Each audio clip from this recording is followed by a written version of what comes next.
Now, my name is Julie Wisco, and I'm the Year 5 teacher at Rode Heath Primary School, and I'm the team lead for our Out of This World project. And here with me, I have the rest of our team. I have Claire Feasy, who is a sports scientist from MMU. You might recognise her. She is at Physicals Tim. She tweets you fairly regularly. I also have John Randall, who is doing all our Train Like an Astronaut work. Caroline Sinclair, who's doing a lot of maths in school. We've got the IT wizard, Sharon Ross, and our head teacher, who is printing on the 3D printer and teaching our children how to construct things for you to take to the ISS. Okay. Well, hi, Julie, and the rest of the team. It's really good to meet you all. If I could keep looking over there, it's because you're up on a big screen, so I can see you really clearly up there. So thank you for those introductions, and it's really nice to be able to put faces to names. Excellent. Right.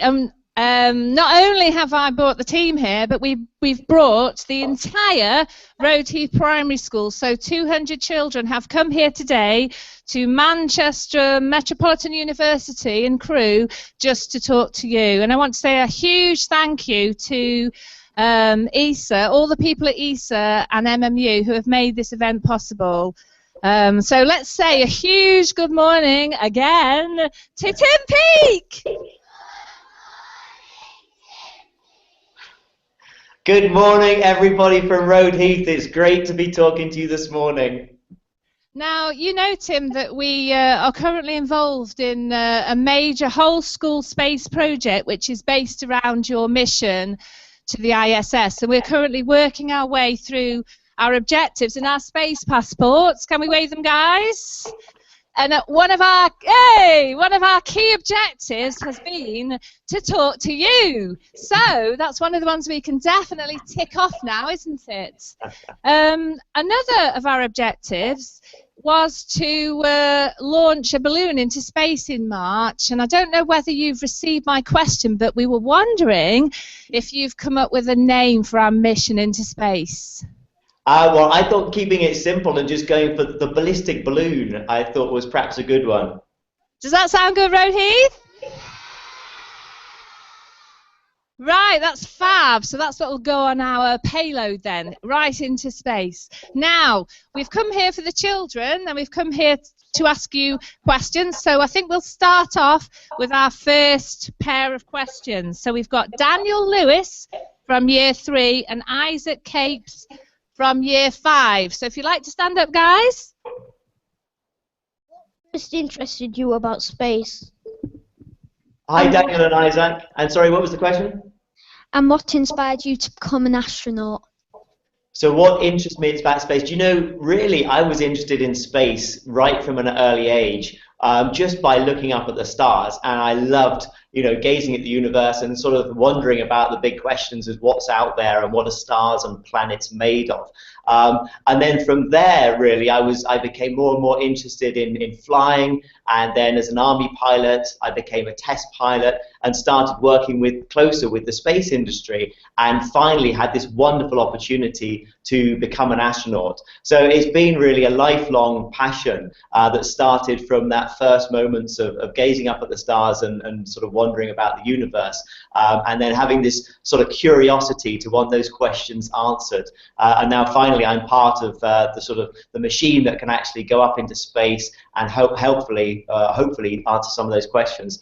I've also been really fortunate to be inspired by many people along the way, right from the early days of school, having some great school teachers. I was in the cadets at my secondary school, and I had a wonderful teacher who led the cadet force, who was a great inspiration and a great role model.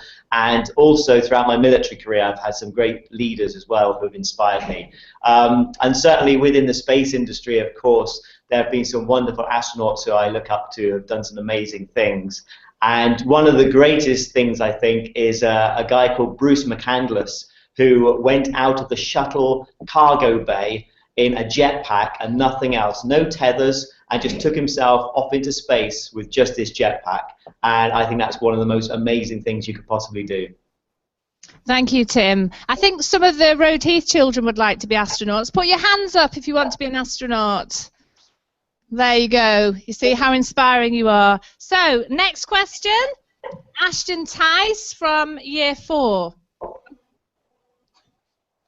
you scared of going up into space? Hi Ashton, am I scared about going up into space? Absolutely not. No, I'm more scared about not making it to space. So I'm being very careful for the next 9 months or so, just so that there are no accidents and I maintain all my fitness and my health. But no, we do so much training and we have a wonderful support team and they prepare us for this 6-month mission to the space station so that if there are any problems either in the Soyuz spacecraft on the way up or the way down or during our time on board the space station, we really know how to act as a crew and how to overcome those problems. And it's really down to the training that makes sure that you go into space without any fear.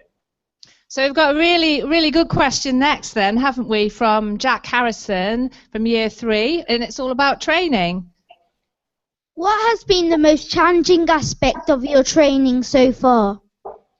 That's a great question, Jack. There is many things that have been new to me in the training, which has been wonderful. I love learning new things. But I think probably the biggest challenge is trying to retain all that information. I was assigned to my mission about 2 years ago, and I've been training very hard for all this time, and I've still got about 9 months to go. And of course, you have to try and maintain as much information as you can about all sorts of different topics, from medical training to the science that we're going to be doing on board the space station, how the space station works, how the Soyuz works, how to do a spacewalk, how to operate the robotic arm. We literally bounce from one subject to another. So I think that's probably the biggest challenge for any astronaut, is just to try and maintain a good level of knowledge in all these different subjects. That's an excellent answer. That's what we try and do at school, isn't it, guys? Try and remember what we've been taught. Okay, so Rebecca, we've got you next. This is Rebecca from Year 2. What are you most nervous and excited about? Wow, that's another good question, Rebecca. I think what am I most nervous about? I'm sure there will be certainly nervous moments when you're sat on top of a rocket and it's just about to launch, something that most people never get to do, and I've certainly never done before, so there'll be a moment of apprehension there, I'm sure. Also, I think spacewalking as well is one of those things where most astronauts say the first time the hatch opens and you go head first through the hatch, and you're just looking at planet Earth 400 kilometers beneath you. There's certainly, it almost feels like you're rock climbing and you're looking down a long, long way. So moments of apprehension probably there. But also, I think that has to be the most exciting prospect, is doing a spacewalk as well. It would be absolutely wonderful if I got the opportunity to do that. But just simply experiencing weightlessness and looking down at planet Earth through the cupola window is going to be hugely exciting. I can't wait for that. Excellent. Okay, over to Hermione from, this is my class, Hermione, Year 5. What do you do when you're not in training? Hi, Hermione. Wow, well, now I'm thinking back to about 2 years ago. It seems like I've been training for an awful long time, and I've still got a lot of training ahead. But no, of course, I like to relax. I love outdoors activities, so I'm always outdoors with my family as well. We're either cycling or walking or camping, and I love diving, for example. I love skiing. So these are some of the things that I like to do, is just get out into the fresh air and exercise. That's the way that I relax and I spend my time off. Okay, so we've got a really pertinent question now, haven't we, from Olivia, which is about your family, actually. How do you feel about leaving your family for 6 months, and how do they feel about it? Hi, Olivia. I think that that's probably going to be the hardest moment in this whole journey, is saying goodbye to my family, without a doubt. I mean, I've been away on 6-month tours before previously when I was in the army, so I know what it's like to be away, but this is something slightly different and you're a bit more isolated. So it's definitely going to be very hard to say goodbye. But my family have been so incredibly supportive, and we're all very excited about what's going to happen.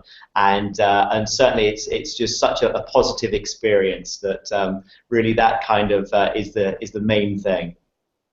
Excellent. And we have a question here about how good you are at languages. Can you speak Russian, and in which language do you talk to the astronauts in? Yes, I can speak a little bit of Russian now. I can certainly understand it much, much better.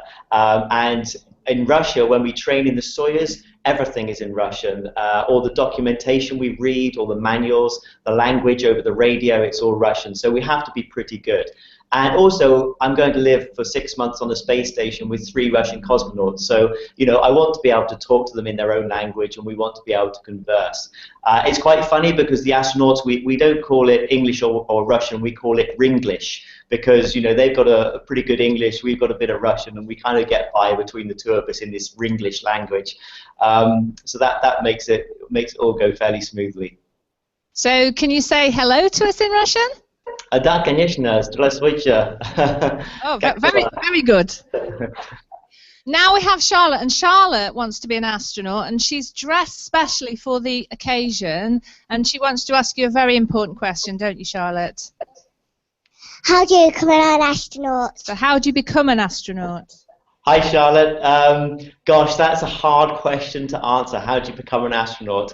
All of my friends who are astronauts, we've all really done different things to become an astronaut. So it's very hard to tell you sort of one thing to do as how to become an astronaut. I think, you know, what we have in common is we love space, we're really passionate about it, and we've worked hard and we've studied hard to get where we are.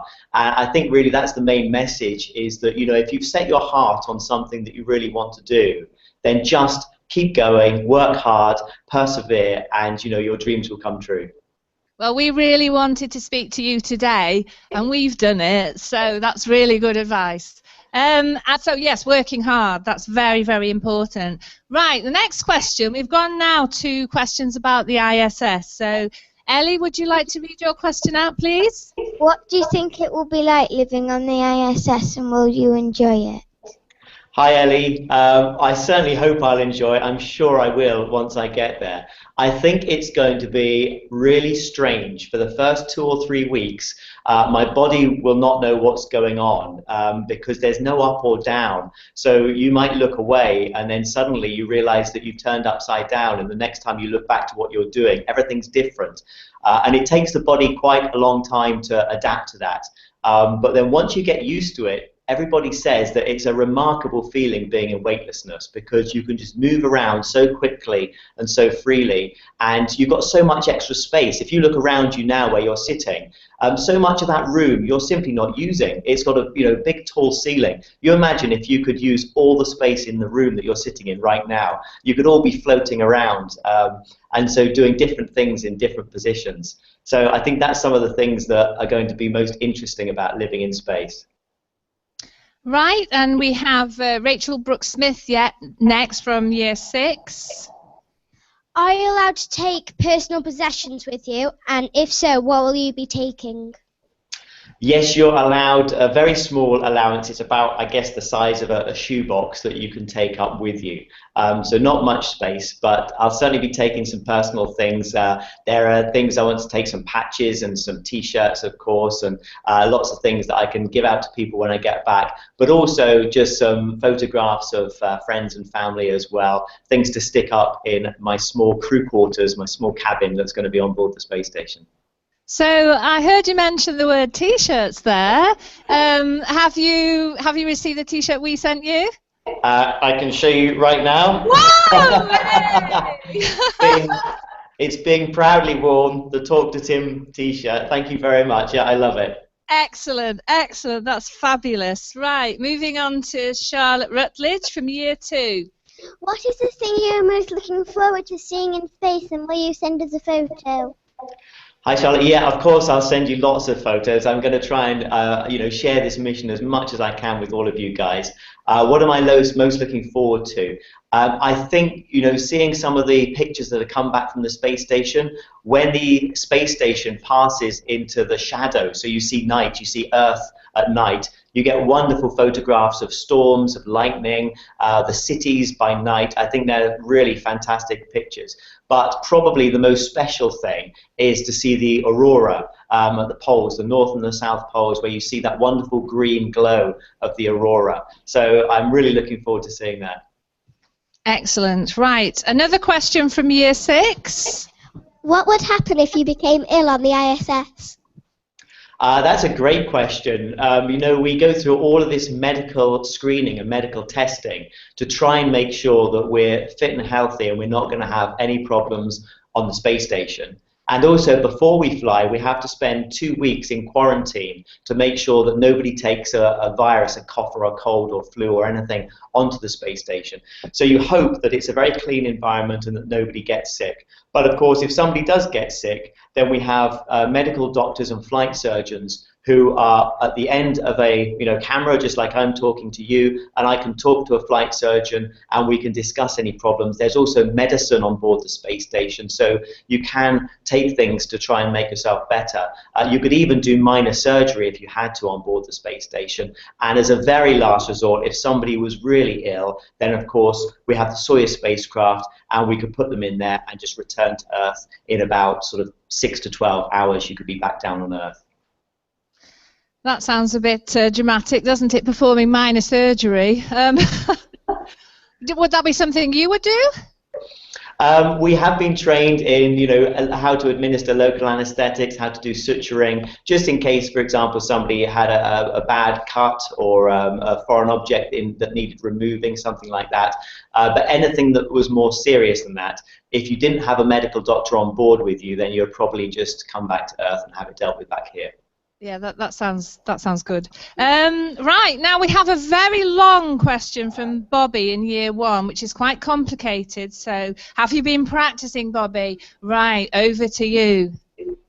How do you keep a lookout for space debris when aboard the ISS, and how do you respond to a probable impact?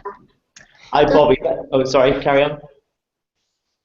Just does it happen often, that's all. Does it happen often? That's a really good question, Bobby. And yes, we have lots of people who are looking out for us back here on Earth using radar. And there are many radar stations. The European Space Agency has one as well here in Germany, where we're tracking all the space debris that we can see in low Earth orbit. And you wouldn't believe there are thousands and thousands and thousands of pieces of space debris up there. So the space station has to avoid all of this. And if a piece of debris is going to come too close to the space station, then what will happen sometimes is that the space station will fire its thrusters and boost itself into a different orbit so that it avoids the space debris. And on some very rare occasions, perhaps a piece of space debris is spotted very late and there's not enough time for the space station to do an avoiding maneuver, then the crew would go to their Soyuz and they would shelter in their Soyuz as a safe haven just in case the space station was hit. So we do have all of these plans in place, but the idea is for the space station to not get hit and for all these radar stations keep us safe by tracking all of that debris. That is a great question. I think you might have been watching Gravity. When you go outside, though, your space suits are quite strong, aren't they? Because I know you can get hit by small pieces, can't you? That's right. They have about 15 layers of different material, and some of those layers of material are Kevlar. So that gives us almost bulletproof protection because, of course, we're traveling at 28,000 kilometers an hour, and so are other pieces of debris. So it would be, like being hit by a very fast bullet. Excellent. Well, not excellent. Right, Amelie. You've got another question, haven't you? Emily from Year 6. Do you have TV in the ISS, and if so, what do you watch? Gosh, that's another great question. Yes, there is TV. It's not live TV, but the astronauts can ask for some programs that they enjoy to be recorded, or things like web pages that they might like to read in the morning to catch up on the news. They can ask that to be sent up to the space station. So that's sent up digitally over the satellite telecommunications, and then you can watch that. Something that I love, rugby as a sport, so something I'd like to watch, the rugby matches, for example, on a Saturday afternoon maybe, have them uploaded and to be able to watch that in your spare time. So no EastEnders then? Wouldn't be top of my list, no. Okay, right, now we're back to year 1, and we've got Iona Jenkins, and you've got a question for Tim, haven't you? I've heard there is a guitar on the ISS. Do you play it, and if so, what is your favourite song? Hi, Iona. Yes, there is a guitar on the ISS, and I play it very badly. So I probably wouldn't inflict that on any of you guys, but I certainly will in my spare time. I'll probably relax and just go and play the guitar a bit. I'm not very good at it. I can play some Oasis songs and some Coldplay and some old traditional songs, so I might go and do a little bit of that. Okay, we'll listen out for you. Right, Hannah Taylor from year 5. We are learning how to use a 3D printer. Is there anything we could design for you that might be useful on the ISS? That's a great question, and you know, the 3D printer on the ISS is fairly new, and they've already been using it to print out some really useful things. One thing last year was a tool that was quite required, a special tool, and the engineers on the ground heard about this, that the astronauts didn't have this tool, and so they set about designing it, uploaded the file, and then the astronauts were able to print out this tool and use it. So I think that, you know, to have the capability to do that is really wonderful. Is there anything you could do right now? Well, hopefully we've got everything we need on board the space station, but if we do need anything, then I'll be certain to give you a call and ask for your help in designing it, and then you can get it sent up and I can print it out. Have you seen some of the things we've designed already, like the pencil parts? I did see that. I thought they were wonderful. Yeah, really good. And I think it's quite remarkable that 9- and 10-year-olds can actually use this software, design something, and then print it out. I think it's fantastic. I know, it's wonderful. I haven't actually had a chance to do this yet either, so I'm really looking forward to using that on the space station. Okay, now we're moving on to some more general questions now, and we've got one from a quite interesting one from Emily Pepper from year 4. What happens if you sneeze in your spacesuit? What happens if you sneeze? You know, the worst thing is if anything gets stuck on the front of the screen, on the front of the helmet, because you can't clean it off, so it's there for the whole time. But you know, there's no problem with coughing or sneezing or burping or anything like that in the spacesuit. The spacesuit can handle all of that. But there was one time where I was working in the spacesuit in the big swimming pool in Houston. I was working really, really hard, and I started to sweat. And I was kind of upside down, and the sweat was dripping onto my visor. And I realized how annoying that was, because you can't wipe it clean, and it's there now for 4 or 5 hours. You still have to work with it sort of streaming down the visor, and it makes it hard to see. So we do try really hard to keep our visors nice and clean on the inside. Excellent. Right.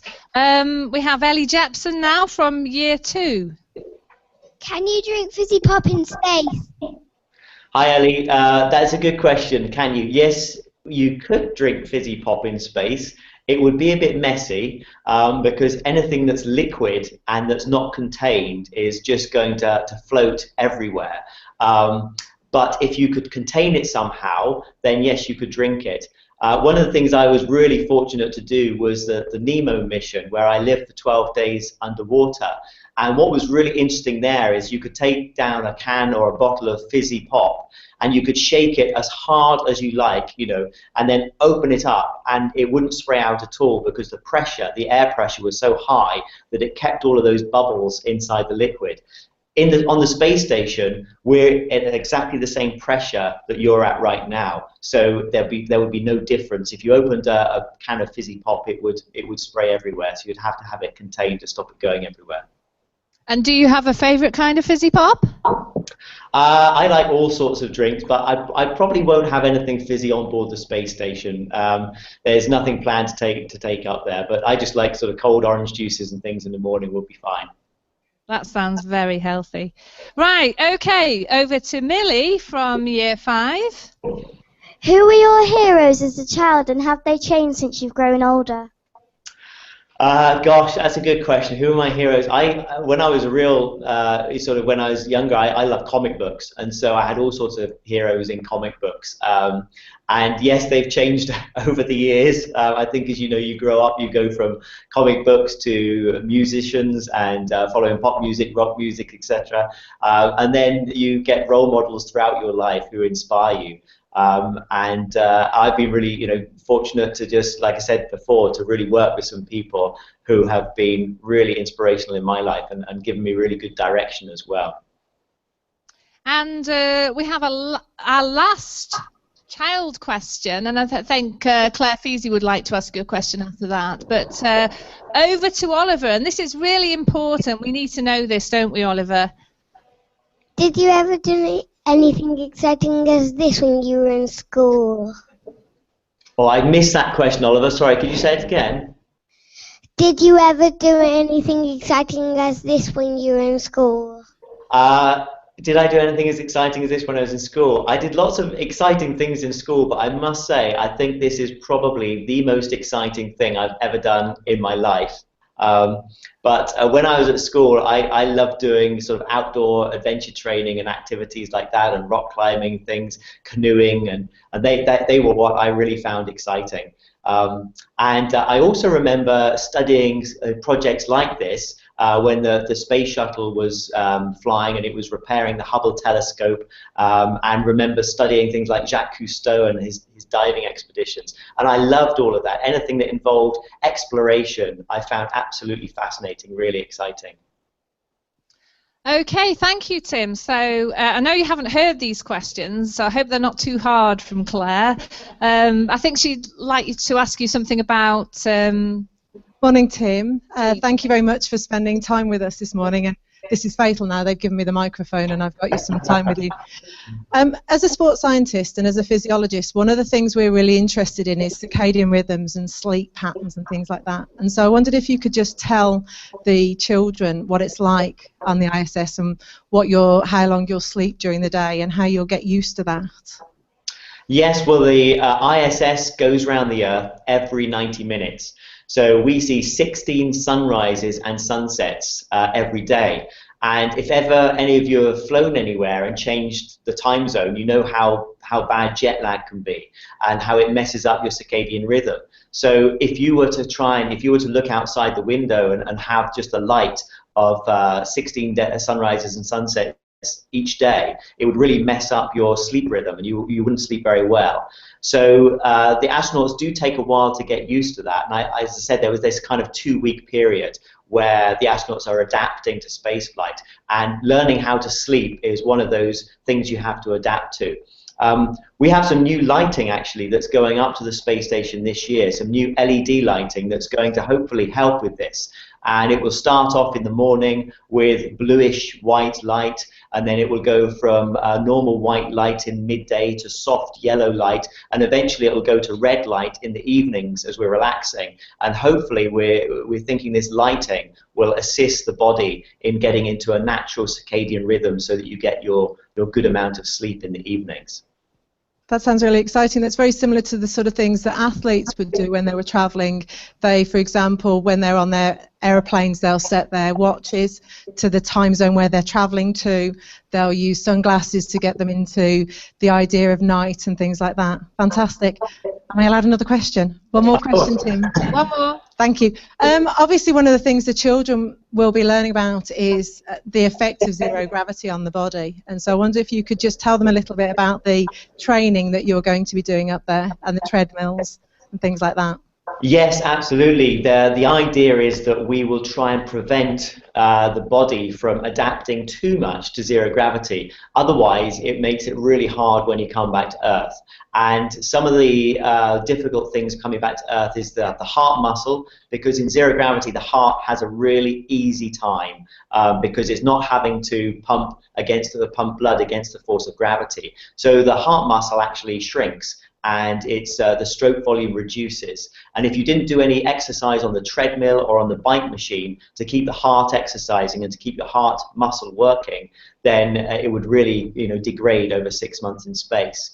Also, something you don't use a lot of is other muscles, and so we have to work out on an exercise machine where we can do weightlifting We sound strange lifting weights in space, but actually we're working against a vacuum cylinder that gives us that force. And so we can exercise our muscles and we can exercise our bones so that we don't lose bone density. And between all of these different exercise regimes, most astronauts today are coming back in pretty good shape after 6 months. Fantastic, thank you very much. And I'm hoping my students are listening because you've just told them everything that I talk about when we talk about detraining. Thank you. Thank you ever so much, Tim. I think it's been hugely informative today. I think the children have asked some really good questions, and I think you've given some fantastic answers for us to go away and think about. So I think we've come to the end of our time now. I think we've done 30 minutes. So can we all say a huge thank you to Tim, please, Rode Heath? Thank you, guys. It's been a real pleasure talking to you, and thank you for those excellent questions. I really enjoyed it. Thank you. And good luck in November. And good luck to you too with your space studies. And keep replying to our tweets. Of course. Okay, thank you, Tim. Thank you.